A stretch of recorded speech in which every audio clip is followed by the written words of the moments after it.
Hi, I'm Joe Connolly. On this video, we'll hear about what is hot right now, the real estate market. Alison Bernstein has been in real estate since well before home sales went crazy here in the pandemic. She had a great niche, though, no one else had. She specializes still in consulting city residents on how to move to the suburbs, how to find the best suburb. What a great niche. And it's worked out very well for her. Producer Neil A. Carousso will join us in this discussion too. We had Alison on a couple of years ago. Alison, it is great to have you back, and I cannot imagine what business must be like for you now. It's great to be back. And yes, it's been absolutely a crazy spike in business, triple digit growth, and it's been incredible growth. How are you handling such growth business wise? It's been, we were prepared for it. I think our model in and of itself is super scalable over the course of the last year, and not just because of the pandemic, but also just in the way that people are thinking about their lives. We have been able to launch offices. We've always had offices all across the country, but most recently we've launched Denver and Philadelphia as well as South Florida. So it's been great. Alison, what I remember from our interview a couple of years ago is you saying something so interesting. There are three-bedroom houses everywhere, but there's not a little league everywhere. That is why finding the suburb first is what's most important, right? Absolutely. I think it's super important to understand not just, which house to live in, but specifically where. And I think that the world, especially now having lived through this pandemic for over a year, people are really what we internally say rethinking their where and thinking about specifically not just the type of house, but where are they going to live? And it's interesting because when you look at some of the biggest players in real estate, you look at Zillow, and the first thing that pops up on the homepage is put in where you want to live. And that's the most difficult question that people really have to answer. It's not, how many bedrooms or bathrooms. It's specifically there are so many options, especially in today's world. And so I think the pandemic, in a way, has really brought to the forefront our concept and made it even more important. Neil? So, Allison, I wonder, obviously suburbs are doing well right now, work from home enabling that, but are people finding their dream condo in the city right now?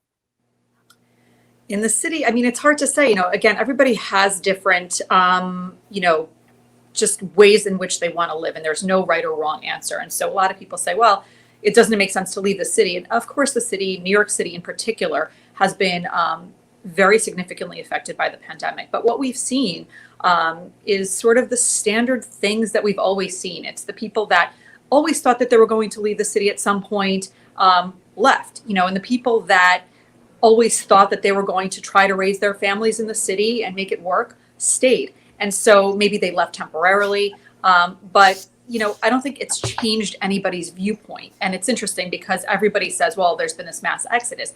A lot of it has been pretty temporary. So it's interesting to see. So the people that always thought they were going to raise their kids in the city are in fact doing so. So from the ground level perspective that you have, what's your read on the housing market? Do you believe that prices will continue going down in the city? Or are we, in for a rebound soon? That's a great question. I wish I had a crystal ball. I think, it's exciting to see now that the weather is turning. And again, nobody really, again, has a crystal ball in terms of, is this pandemic, going to end sooner than later? But there is excitement in people coming back to the city. And like I mentioned, I think what we've seen with a lot of folks is the people that wanted to leave left, and the people that really want to make it work are making it work. And so in terms of pricing, it's hard to say. I know right now, all across the board, specifically in the New York market, we're facing an inventory issue outside of the city. And a lot of that has been really driven by sort of the weirdness of the dynamic, right? Like nobody knows what the world is going to look like. This back to work is a big question. There are so many thoughts on what that's going to look like, and nobody really knows. And that's going to be a key determinant in terms of what's happening in the market. So if the work week looks like 3 and 2, or I think that's going to change the way people live, for sure. So that could mean there's more of a boom to come because some people may be waiting for that to be decided, although that doesn't seem to be the case either.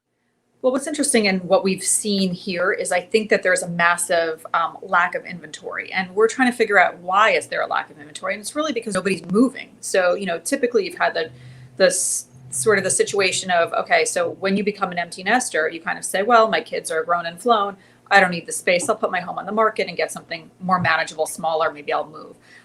The problem is all of those kids that should be empty nesting or allowing their parents to be empty nesters are all home, right? Because everybody's working from home. Everybody, fled to safety. And so everybody's kind of home. And so they're not really able to kind of complete that cycle.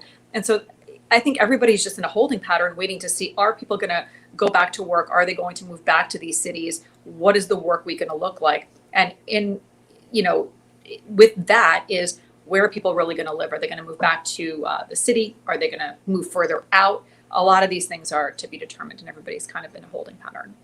Let me just ask, what are the phrases that people are using when they contact you or your reps now about leaving a city? What are they saying they're looking for? What's their headline? That's a great question. There's not a catchphrase, but what I will tell you is people are so much more open. And so kind of looking at the contrast of what happened, kind of a year before, people would work, right? And they would kind of, say, where can I live closest to my job? Because I spend so much time in the office. And now the home has been completely redefined. So, not only is it a place where you sleep, but now you're working, you're schooling, you're shopping, you're eating, you're exercising. So everything about the home is different. And so now people's take on home and where they want to be is also very different. Now people are, depending upon their work situation, could they potentially move completely to a different city? So we're seeing a lot more of the conversation used to be, hey, I need to be 30 minutes, 45 minutes here. That's my number one priority, to, hey, sky's the limit. Where should we potentially look? Can it be, 45 minutes, an hour commute, or should we look in a completely different city? And so we've seen a huge surge in people saying, hey, let's not look in the New York City suburbs. Let's maybe look in Austin. Let's look in South Florida. And that's been an interesting trend for us. Very interesting. And I wonder too, and you reference your expansion into other markets, how are things different there compared to the tri-state? So interestingly, it's the same concept, right? And it's a big piece of the puzzle that has always been missing in real estate. Everybody, and I go back to, currently there are more agents than there are homes on the market. And so everybody's programmed to sell you a home, but nobody's really thinking bigger picture and providing this objective sort of advice to say, hey, why are you looking here? Why don't you look here, right? Because we're not programmed that way. And so I think this whole pandemic and the way that we live and the way that we look at life has really shown that thinking about objectively all of your options is transforming the way you purchase real estate. So that sort of that pre-purchase piece before you even get to an agent has become really critical. And so the concept is the same. People really want objective advice. They want to understand the differences between the neighborhoods before they make a very big decision. And that's the same. It doesn't matter if it's New York City or Denver or South Florida. So even for second homes, it's the same concept. You want to understand specifically the community before you get into the home purchase. So home office is a frequent question, or it's almost always asked, home office? Yeah, I mean, the basics are the same, and again, I think that people, of course, now people are working from home more so, and will continue, obviously, to some degree, to home offices, just because being on a conference call across the desk is a little bit difficult. So little things like that, kids' libraries, which I've always been a huge fan of because I hate kids doing homework in their bedrooms, but now it's been people don't want their kids in the living room doing homework. So little things like that.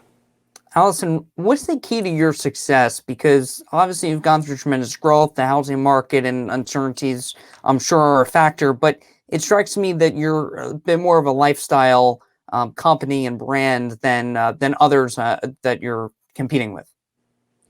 Absolutely. So I guess the key to success is always kind of what I always tell, everybody, my team and my kids too. It's, think about networks sort of like the ball is, but where the ball's going. And so really thinking ahead. And also, it's interesting, like as an example, this remote work, people are like, hey, we can work from anywhere.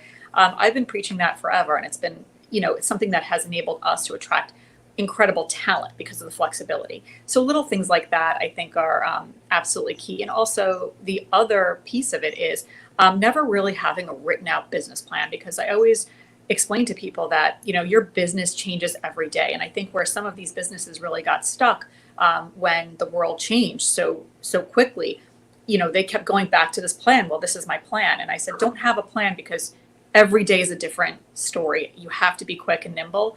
And that's the key to running a great business. You're one of the very few who's had the nerve to say, don't worry about a business plan, come up with something and go sell it. People are catching on, Joe. So business people understand you don't go out, Alison, and show houses, right? You employ realtors, or who's out there right now showing houses for you? Tell us how the business works. So interestingly, I think showing a house is the easy part. In fact, the pandemic has actually shown us that you can do everything via FaceTime. And so what we do and how our company works is we don't employ agents. We, once we figure out where the client needs to be using our proprietary technology and our innovative strategy team, we then partner with local agents to actually get them out and about. And so what we do is we have a team of strategists, and those are people that are educated in every aspect of a particular market. So as an example, in New York City, if you're moving out of New York City, you have over 500 towns, which, technically you could move to within air quotes commuting distance. Everybody has a different threshold, obviously, of commuting. And so these are the folks that you are assigned to. So you have a completely objective, non-real estate agent advisor who really works with you and your family to determine specifically what the plan is, and it shows up on your app and everything is pretty seamless. And only then do we assign you to a local partner agent, but they do not work for us, so we maintain objectivity. So I understand. So you assign them to one of your people in Westchester County or whatever, and they work with that person first, and then that person contacts a local realtor in that area? No, so to be specific, so every client is assigned to a strategist. That strategist is New York City based with the education, again, New York City office based, but with the education of every potential town. So if you come to us and you say, hey, I'd love to explore, 4 towns in Westchester, or 2 towns in Long Island, and 6 towns in New Jersey, they can intelligently explain to you the differences and come up with a strategy. And some may make sense, some may not, some may, you've never heard of, but everything kind of comes up on your app. So we use the team as well as the strategy and proprietary technology to develop what we call a home search strategy for you. So again, it doesn't matter where you look, and that could, like I mentioned before, people are a lot of times looking in different markets, right? So you're looking in Westchester, Long Island, New Jersey, as well as Florida, and we have, as an example, South Florida or Austin or LA. And so that, and then we have local partner agents. So we train, it doesn't matter what firm they work for, but they do not work for us, and they are ready to go. Everybody's on our app, so it's very seamless. So we use a great amount of technology to make the process completely, seamless. But these are local agents that we've interviewed. And it's super important to have the right agents for particular buyers, because it's important to win bidding wars, especially in tight inventory times. One other question on this then, Neil. So I know that realtors watching will want to know, how do they get to be the person in their area who Suburban Jungle calls? Great question. We have an application process which you can get through on our site. We have a director of agent development, and everything is pretty seamless. So they're welcome to apply. Alison, tell us about the technology behind it. You mentioned the app. Is it proprietary? Or walk me through the technology that's aiding your growth here.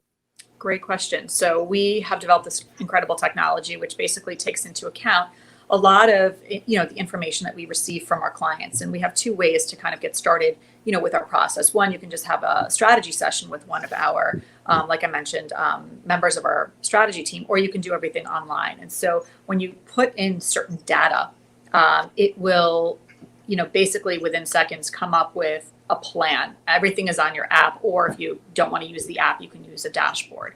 But on your dashboard, basically within seconds, and you have to imagine, if you're a person starting your search and you're saying, well, I need a 4-bedroom house, I can be anywhere, my family's here, I went to school here, I wonder where I'd fit in, I wonder where I should go, where should I look? Within seconds, it comes up with a plan for you. And again, I think that, in real estate, it's an important piece to the puzzle of having a ton of technology, but there is that personalization piece, because no technology out there can really measure how far you want to be from your in-laws, right? Is it too far or too close? All that stuff. So the computer will go haywire. Exactly. So I think that's a lot. So everything is managed on your app, on your dashboard, and it enables us as a team to work with thousands and thousands of clients at a given time while giving them personalized attention. An algorithm to get you away from your in-laws. Neil, one more, then I have one more. We'll let Alison go. She's a busy woman. Alison, clearly very busy. One last for me. How are you building for the future? I know it's hard to do that right now in this economy. What's your kind of goal for the next short term, 5 years? Oh, great question. 5 years. I have to think about 5 minutes ahead. But I think, as always, we are going to continue to grow in these new markets. We're super excited about some of these new markets. Like I mentioned, we recently launched Denver, Philadelphia, Austin, South Florida. They're all doing amazing. Our plan is to launch Nashville in the next few weeks, and we're going to continue to grow in that capacity, and then continue to improve our technology, which is only getting better, offer additional services for our consumers and clients, and continue on the path of great growth. Alison, I read something the other day to help people who are looking so hard to find a house to buy and to seal the deal, that if you're budgeting $350,000, you should be looking at houses listed at $300,000 because the bidding wars are so frequent. Does that sound like a good strategy to you? I think everybody has their own financial strategy and what works, but I think you do bring up a great point. I think, like I mentioned before, there's a real big inventory crunch just because everybody's waiting to figure out what life is going to be like and what is return to work, what is going to be the norm, when will people move and resume, right? So we're kind of all paralyzed. So I think, bidding wars are definitely an issue, the way you handle them. Obviously, everybody has different strategies, so I can't, necessarily offer specific advice because every deal and situation is different. But people have to come in really prepared to be aggressive, and I think they have to be smart and also think about the risks involved. I'm hearing stories of people waiving certain things, and just really kind of really be aware and do your due diligence is what I would say before just throwing money down and saying, I'll just take it. And this might take you a year and a half to find and be the buyer, right? We hope not, but and then I think the other thing is, I always remind people there's no such thing as a perfect house. It doesn't matter what your budget is. It could be 30 million, it could be 30,000. It doesn't matter because there's always a sacrifice. And so kind of going in with a priority list and thinking about what's important. And again, for us as a team, we always say, get into the community. Don't just buy a house. So just make sure that you're in the right place. And after that, you have to remember it's always easy to upgrade depending upon where you live or change it up. Alison, thanks for your time and congratulations on the booming success of your business too. Nice to see you again. Thank you. You too.